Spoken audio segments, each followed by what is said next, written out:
Hola a todos y bienvenidos a este nuevo análisis. Hoy vamos a meternos de lleno en uno de los textos históricos más fascinantes y revolucionarios que existen, el capítulo 20 del Evangelio de Juan. Vamos a explorar paso a paso cómo un grupo de personas pasó de estar hundido en la desesperación más absoluta a desarrollar una convicción inquebrantable. Es literalmente un relato que cambió el curso de la historia y está lleno de evidencias físicas, encuentros sorprendentes y un simbolismo realmente profundo. Así que vamos allá. Fijaos, esta es la gran pregunta que va a guiar todo nuestro recorrido de hoy. Las fuentes nos presentan una situación de crisis extrema, un panorama desolador. Tenemos a un grupo de seguidores totalmente aterrorizados, paralizados por el miedo a las autoridades y escondidos tras puertas cerradas. Y sin embargo, en cuestión de días, esas mismas personas encontraron una valentía tan sólida que sentaron las bases de un movimiento a nivel mundial. Entonces, ¿qué tuvo que pasar exactamente para detonar un cambio psicológico y espiritual tan masivo? Para entender la magnitud de este cambio, tenemos que ver el tremendo contraste. Por un lado, tenemos la crucifixión, que dejó a los seguidores en una oscuridad profunda, o sea, la sensación de que todo se había ido al traste y la desesperación total por haber perdido a su líder. Pero de repente llega el domingo por la mañana y ¡bam! La realidad rompe todos los esquemas. Se encuentran con una tumba completamente vacía. Este contraste, este antes y después, es lo que define absolutamente todo el relato. Vale, entremos en la primera parte. La evidencia de la tumba. Es interesantísimo porque el texto trata todo este descubrimiento casi como como una investigación histórica en tiempo real. La secuencia de esa mañana es frenética, va a toda velocidad. Muy de madrugada, María Magdalena descubre que la pesada piedra ha sido movida de su sitio y da la voz de alarma. Inmediatamente, Pedro y Juan salen corriendo hacia el sepulcro. Juan llega primero y de hecho se asegura de dejarlo por escrito, pero es Pedro quien entra de golpe. Y lo que encuentra allí dentro no es un caos o un desastre, sino un orden absoluto y muy intencional. Y ojo a este detalle de los lienzos, porque es crucial. Los tejidos y el sudario que habían cubierto a Jesús no estaban tirados por el suelo de cualquier manera, sino que estaban cuidadosamente doblados y enrollados en un lugar aparte.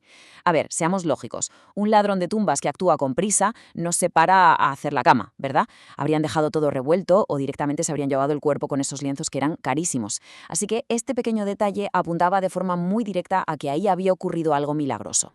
Pasamos a la siguiente sección, la apóstol de los apóstoles. Ahora, lo que es realmente fascinante de esta parte es el desafío frontal a las normas de la época. Poneos en contexto. En el primer siglo, el testimonio de una mujer lamentablemente no tenía ningún tipo de valor legal. Cero. Y sin embargo, fijaos en la acción tan radical de Jesús. Decide aparecerse primero a una mujer y le confía el mensaje más importante de todos. Al enviarla a avisar a los discípulos, la convierte, a efectos prácticos, en la apóstol de los apóstoles, rompiendo en 1000 pedazos todas las convenciones sociales de su tiempo. Y el encuentro en sí es de una intensidad emocional increíble. María está fuera del sepulcro, llorando desconsolada, y al principio confunde a la figura que tiene delante con el jardinero. Pero el clic, ese momento de revelación, no ocurre por una inspección visual, ocurre por un llamado superpersonal y tierno. Al escuchar su nombre, María, su perspectiva cambia por completo al instante, y ella responde «Raboní», reconociendo a su Señor. Es precioso cómo la revelación premia la persistencia de alguien que simplemente decidió quedarse allí, junto a la tumba. Pero, justo después de este reconocimiento tan emotivo, viene una instrucción que puede chocar un poco al principio. Jesús le dice a María que no le retenga, y las fuentes nos explican que esto marca una transición inmensa. Básicamente, la relación ya no se iba a basar en esa presencia física y tangible que ella conocía hasta entonces, sino en una nueva conexión puramente espiritual antes de su glorificación. Además, le está dando una misión urgente. No es momento de quedarse ahí abrazados, hay que ir inmediatamente a avisar al resto. Y esto nos lleva a la tercera sección, del miedo a la paz. Pegamos un salto temporal a la noche de ese mismo día. Y menuda diferencia de escenario. Mientras María ya ha recibido su misión, los discípulos están escondidos a cal y canto. Absoluto aislamiento. Las puertas están totalmente trancadas por el miedo a las autoridades, aterrorizados de que les pudiera tocar a ellos el mismo destino de la crucifixión. Es una atmósfera súper pesada, cargada de tensión, de muchísima tristeza y con una sensación de que todo ha llegado a su fin. Y justo ahí, en medio de ese espacio de pánico total, ocurre lo inesperado. Jesús se presenta de forma milagrosa en medio de ellos, atravesando esas puertas cerradas.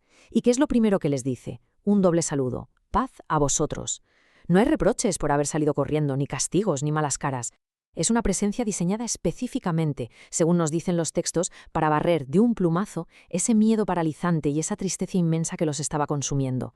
Avanzamos a la sección 4, una nueva creación. Vale, una vez que esa paz ha sustituido al miedo, el relato cambia de marcha, pasa al empoderamiento. Llegamos a un momento verdaderamente vital. Jesús sopla sobre ellos y les dice: «Recibid el Espíritu Santo». Básicamente, les está otorgando autoridad directa y una misión activa. Los está preparando para ser sus testigos en el mundo, dándoles incluso la autoridad espiritual para anunciar el perdón de los pecados. Y esto ilustra de maravilla algo súper profundo a nivel teológico. Ese acto de soplar no es un detalle puesto al azar. Es un guiño clarísimo, directo al libro del Génesis, aquel momento en que Dios sopló aliento de vida en el primer humano. Al soplar el Espíritu Santo, el texto nos dice que Jesús está iniciando una nueva creación. Es como el amanecer de una nueva humanidad, empoderada, donde nuestra fragilidad deja paso a la vida y a la autoridad de Dios. Llegamos a la quinta sección, la duda de Tomás. Hasta ahora hemos visto a María y a los 10 discípulos, pero aquí entramos en el clímax emocional de toda esta narrativa, con alguien que se perdió aquella primera reunión, Tomás. Él representa de alguna manera esa inclinación tan humana hacia la duda empírica. Cuando sus amigos le cuentan lo que han visto, él exige pruebas tangibles.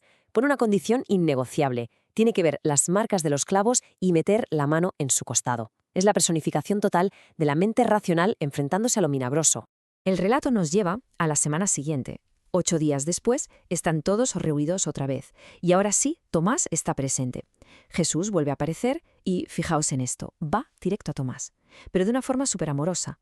No le echa la bronca por ser tan analítico. Al revés, le proporciona exactamente la evidencia física y a medida que había pedido.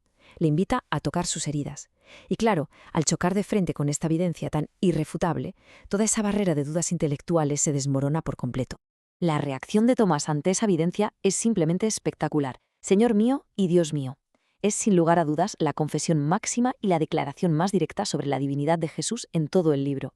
En un microsegundo, Tomás pasa del escepticismo más duro y exigente a reconocer abiertamente y sin filtros la identidad divina de Cristo. Vamos a la última sección, el propósito del Evangelio.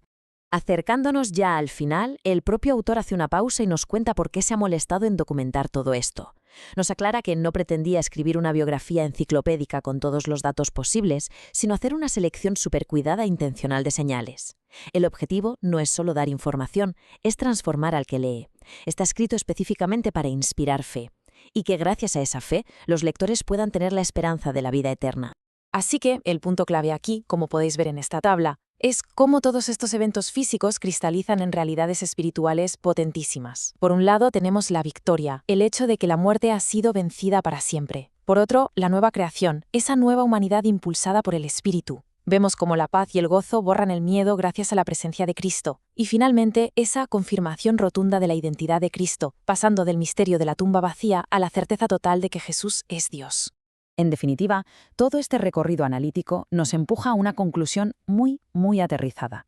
Esa transformación monumental de los discípulos, que pasaron de estar asustados a salir a cambiar el mundo con una audacia tremenda, no nació de una filosofía abstracta o de una idea bonita. Su valentía estaba anclada de forma inamovible en un hecho histórico concreto que ellos mismos experimentaron y palparon: la resurrección real de Jesucristo. Y para cerrar este análisis, nos quedamos con una reflexión final que resuena muchísimo. Hemos visto cómo todas estas evidencias del capítulo 20 de Juan cogieron el terror más profundo del primer siglo y lo convirtieron en un mensaje radiante de paz. Pero la gran pregunta que nos lanza este texto no es solo histórica, sino súper actual. Frente a los problemas, las dudas y las desesperanzas que todos vivimos hoy en día, ¿cómo sigue esta misma evidencia ofreciendo una base sólida, un ancla para tener una esperanza inquebrantable? Sin duda es un enigma fascinante y una promesa que invita a cualquier mente curiosa a seguir investigando. Muchísimas gracias por acompañarnos en este recorrido. Nos vemos en el próximo análisis.